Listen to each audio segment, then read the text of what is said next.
Hi, my name is April Cordova, and this is my video submission for my research paper. The title of my paper is A Sociological Examination of Social Status and the Effect that it has on Healthcare. The three talking points I'm going to cover in this video are: first, my prediction and personal experiences; second, the self versus structural models; and third, prevention versus treatment. And then I'm going to conclude this video by talking about my personal recommendations and overall suggestions for improvement of an individual's health, including their health education and intervention tailoring. There's one important definition that I wanted to go over before getting further into this video, and it is socioeconomic status. Many factors can go into deciding a person's socioeconomic status, such as age, sex, residence, marital status, employment, alcohol consumption, smoking status, exercise, chronic disease, and also one's own self-perception. My first talking point is my prediction and personal experiences. My prediction was that individuals of lower socioeconomic status would have poorer health. I thought this because of the media and how it represents people of lower socioeconomic status, or people in the poverty level, and how they have little to no health coverage, and this can directly affect their health in a very poor and negative way. Along with my own personal experiences, I've been on both ends of the health status spectrum, where I've had no health insurance, and I've also had private health insurance where I was able to see a primary care doctor. And as far as having no health insurance, I had to go to my local clinic and see the doctor there, and I felt like I was rushed through, and I didn't spend a whole lot of time with the doctor. They didn't remember me when I came in, as opposed to when I saw my primary care with my private insurance. The doctors remembered me, they went over my charts very thoroughly and accurately with me, and I felt much better taken care of in that setting.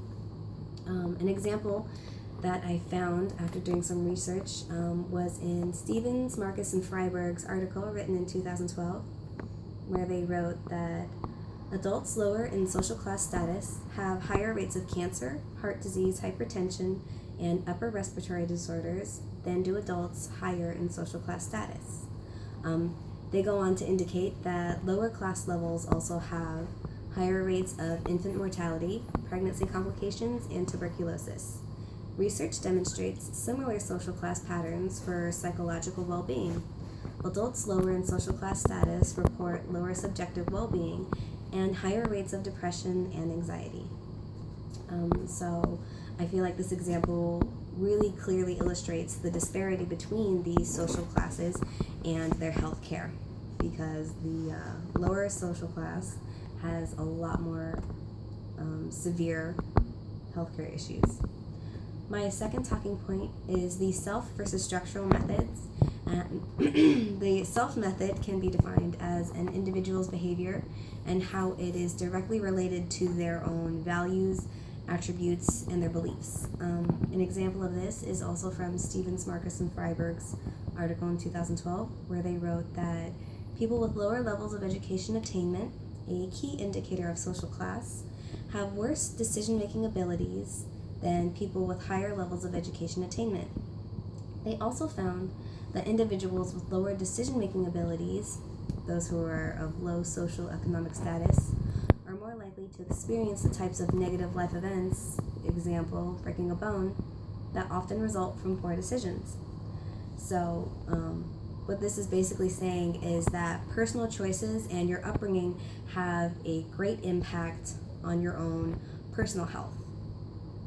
And the structural method, in contrast, I have a good example from Stevens, Marcus, and Freiberg again, where they said a primary assumption of the structural model is that behavior, an example would be eating healthy food, emerges primarily in response to the structural conditions, example, access to healthy food, encourages certain types of behavior, example, eating the healthy food, irrespective of individual skill of characteristics. Example, knowledge about healthy food. So what this is basically saying is that people are going to eat healthy food if the healthy food is accessible to them, regardless of their knowledge or upbringing. And which is pretty good, but the individual is not taken into consideration in the structural model, and it assumes that everybody will follow the same instructions regardless of their own sociocultural selves. And my third talking point is about prevention versus treatment. In my own opinion, prevention is always going to be the best route to take when dealing with your own personal health, because if you can prevent something from happening, that means you won't be dealing with the health retribution that's going to come from it later, and it's going to cost less for you.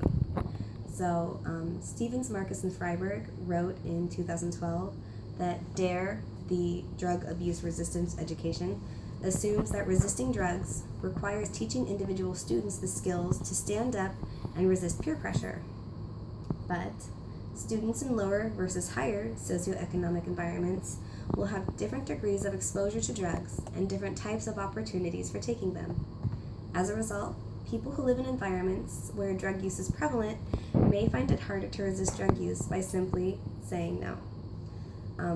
I believe that prevention through education is the best route to living healthier lives, but that each individual needs to have their health education tailored to them. So students in lower socioeconomic statuses need to have their DARE education tailored to the fact that they are going to be exposed to drugs more and exposed to peer pressure for taking drugs more. Del Pre, Data, Bergman, and Lang in 2009 wrote, highly educated people tend to be more likely to report poor health issue status when a disease exists or risk factor is present.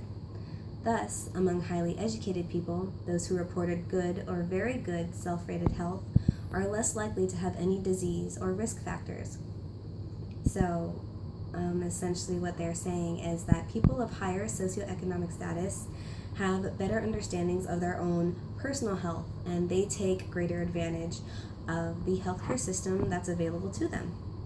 This makes them healthier and their health cost less.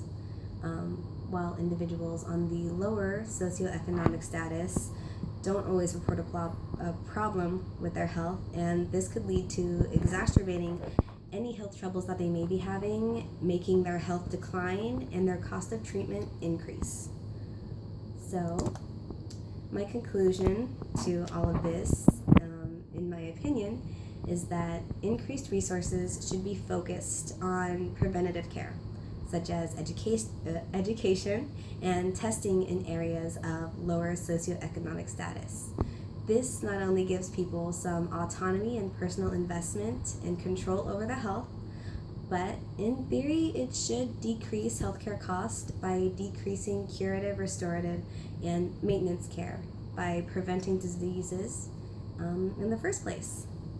The idea should be to empower people with information regarding their own health.